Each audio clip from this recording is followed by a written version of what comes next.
नमस्कार, आप सुन रहे हैं हिमाचल अभी अभी का रेडियो बुलेटिन राजेश कुमार के साथ। 7 जून सोमवार का दिन है। कोरोना के इस दौर में हमारा सभी से आग्रह है कि एहतियात के 3 आसान नियमों का पालन करें। मास्क पहनें, सोशल डिस्टेंसिंग के लिए 2 गज की दूरी बनाए रखें और बार बार हाथ व मुंह साफ करते रहें। इसके अलावा अपनी बारी आने पर कोरोना का टीका जरूर लगवाएं। चलिए अब आपको हिमाचल व देश भर के अभी तक के घटनाक्रम की जानकारी देते हैं। शुरुआत करते हैं हेडलाइन के साथ।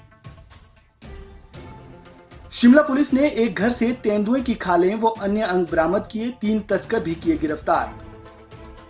हिमाचल में किसानों और बागवानों से खेतों में फल सब्जियां खरीदेगा अमेजन, एपीएमसी से मिला एनओसी। आज से दिल्ली हुई अनलॉक, 50% क्षमता के साथ दौड़ी मेट्रो और इवन के आधार पर खुले बाजार। कोरोना को लेकर सरकार ने जारी की नई गाइडलाइन। पाकिस्तान में बड़ा रेल हादसा, सिंध में 2 ट्रेनों की टक्कर में 30 की मौत, 50 से ज्यादा जख्मी। अब समाचार विस्तार से। आप जानते हैं कि कोरोना की लहर देश में कमजोर पड़ने लगी है। संक्रमितों के आंकड़ों में कमी आई है, लेकिन हमें अभी भी एहतियात बरतने की जरूरत है। इसलिए लापरवाही बिल्कुल न बरतें। 3 मंत्र जरूर याद रखें। मास्क पहनें, सोशल डिस्टेंसिंग के लिए उचित दूरी बनाए रखें, हाथ व मुंह साफ करते रहें। कोरोना से बचाव के लिए अपनी बारी आने पर कोरोना का टीका जरूर लगवाएं और जो लोग पहला टीका लगवा चुके हैं वो समय आने पर दूसरा टीका जरूर लगवाएं। स्वास्थ्य का प्रहरी, श्री बालाजी हॉस्पिटल, कांगड़ा, हिमाचल। हिमाचल प्रदेश में कोविड काल में भी आपराधिक घटनाएं थमने का नाम नहीं ले रही।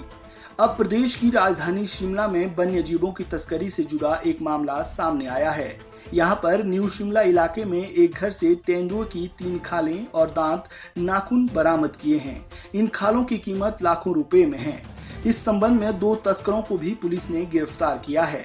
गिरफ्तार किए गए लोगों में एक चौपाल व दूसरा उत्तराखंड का रहने वाला है। पुलिस ने मामला दर्ज कर लिया है और आगे जांच की जा रही है। चौपाल निवासी गौरी दत्त और उत्तराखंड के चंपावत निवासी भीम सिंह न्यू शिमला में किराए के कमरों में रह रहे थे। पुलिस को सूचना मिली थी कि दोनों तस्करी से जुड़े हुए हैं। इस पर शिमला पुलिस ने वन विभाग के अधिकारियों के साथ उनके कमरे में दबिश दी। मौके से पुलिस को तेंदुए की 3 खालें और साथ में दांत नाखून भी बरामद हुए हैं। पुलिस ने दोनों को गिरफ्तार कर लिया है और आरोपियों से पूछताछ की जा रही है। डीएसपी हेडक्वार्टर कमल वर्मा ने बताया कि दोनों आरोपियों को गिरफ्तार कर लिया गया है। न्यू शिमला पुलिस स्टेशन में इनके विरुद्ध वन्य प्राणी संरक्षण अधिनियम 1972 के तहत एफआईआर दर्ज कर कार्रवाई अमल में लाई जा रही है। बहुराष्ट्रीय ई कॉमर्स कंपनी अमेजन जल्द ही शिमला जिले में किसान बागवानों से उनके उत्पाद की सीधी खरीद शुरू करेगी। कृषि उपज विपणन समिति शिमला एवं किन्नौर ने इसके लिए कंपनी को अनापत्ति प्रमाण पत्र जारी कर दिया है। अब अमेजन ने कृषि विभाग से लाइसेंस लेने और ठियोग के ब्लॉक में पहला खरीद केंद्र स्थापित करने की तैयारी शुरू कर दी है। दावा किया जा रहा है कि घर द्वारा फल सब्जियां बिकने से किसान बागवानों को उपज की अच्छी कीमतें मिलेगी और माल भाड़े का खर्च बचेगा। अमेजन सब्जियों की खरीद के साथ अपना कारोबार शुरू करने की तैयारी में है। पहले चरण में शिमला जिले में आधा दर्जन खरीद केंद्र स्थापित किए जाएंगे। दूसरे चरण में फलों की खरीद शुरू होगी। स्थानीय एजेंटों के माध्यम से सब्जियों और फलों की खरीद कर इन्हें हरियाणा स्थित वेयर हाउस पहुंचाया जाएगा, जहां से देश के विभिन्न महानगरों तक ताजे फलों और सब्जियों की सप्लाई होगी। अमेजन फ्रेश के जरिए ग्राहकों को घर घर ताजा फलों और सब्जियों की डिलीवरी भी दी जाएगी। महाराष्ट्र के पुणे से अमेजन ने किसानों से उनकी फसल सीधे खरीदने का पायलट प्रोजेक्ट शुरू किया था, जो कामयाब रहा।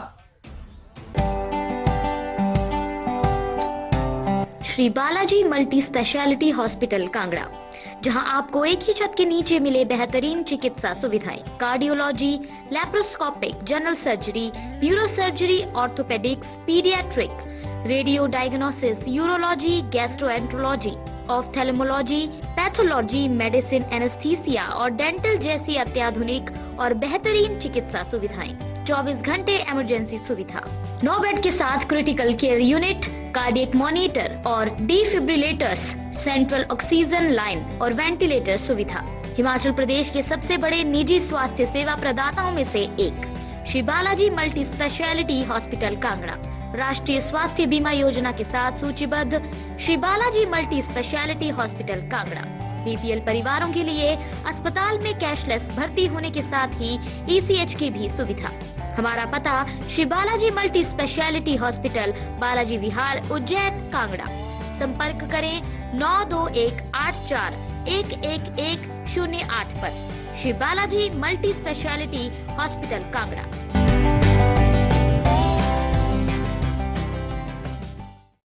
दिल्ली सरकार द्वारा लॉकडाउन में दी गई ढील के बाद राजधानी में आर्थिक गतिविधियां आज से फिर शुरू हो गई। अब कंटेनमेंट जोन के बाहर स्थित बाजारों और मॉल्स को ऑड इवन के आधार पर सुबह 10 बजे से शाम 8 बजे तक के लिए खोला जा सकेगा।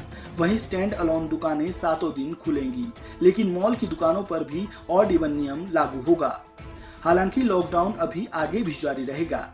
इसके साथ ही दिल्ली मेट्रो भी पटरी पर दौड़नी शुरू हो चुकी है। ऐसे में यह भी जरूरी है कि लोग कोरोना से बचाव के नियमों का पालन करें। इसके लिए दिल्ली पुलिस और सभी जिला प्रशासन ने दिल्ली के विभिन्न इलाकों में अतिरिक्त टीमें तैनात की हैं, जो संक्रमण से बचाव के नियमों का पालन कराना सुनिश्चित करेंगी। इससे पहले अनलॉक 1 के तहत निर्माण गतिविधियों और फैक्ट्रियों में कामकाज शुरू करने की इजाजत दी गई थी। कंटेनमेंट जोन में पूर्ववत पाबंदियां लागू रहेंगी। भारत में कोरोना संक्रमण के मामलों में लगातार गिरावट देखी जा रही है, जिसे लेकर अब केंद्रीय स्वास्थ्य मंत्रालय के स्वास्थ्य सेवा महानिदेशालय ने कोरोना बीमारी के इलाज को लेकर अपनी गाइडलाइंस में भी बदलाव किए हैं, जिसके तहत बिना लक्षण वाले और हल्के मामलों के लिए एंटीपायरेटिक यानी बुखार के लिए और एंटीट्यूसिव यानी ठंड लगने पर को छोड़कर बाकी सभी दवाओं को हटा दिया गया है। मंत्रालय ने कहा है कि अनलॉक भले ही हो गया हो, लेकिन जनता को सावधानी बरतनी चाहिए। लोगों को यह याद रखना चाहिए कि कोरोना संक्रमण का प्रभाव कम हो गया है, लेकिन बीमारी अभी भी है। पड़ोसी देश पाकिस्तान में सोमवार तड़के एक भीषण रेल हादसा हो गया। सिंध प्रांत के डहारकी में 2 ट्रेनों के बीच टक्कर हो गई, जिससे 30 से ज्यादा लोगों की जान चली गई और 50 से ज्यादा लोग घायल हो गए हैं। पाकिस्तान के सिंध प्रांत के घोटाकी जिले के डहारकी में सोमवार तड़के करीब 3:45 पर मिल्लत एक्सप्रेस और सर सैयद एक्सप्रेस की आपस में टक्कर हो गई। इससे मिल्लत एक्सप्रेस के 8 डिब्बे पटरी से उतर गए। मिली सूचना के मुताबिक अब तक 30 से ज्यादा लोगों की मौत हो चुकी है और 50 से अधिक लोग घायल हो गए हैं। घायलों में से कई की हालत गंभीर बनी हुई है। मृतकों की संख्या में इजाफा हो सकता है। घोटाकी जिले के डिप्टी कमिश्नर ने मौतों की पुष्टि की है। मिल्लत एक्सप्रेस की कई बोगियां अनियंत्रित होकर दूसरी ट्रैक पर जा गिरी और सामने से आ रही सर सैयद एक्सप्रेस उससे टकरा गई।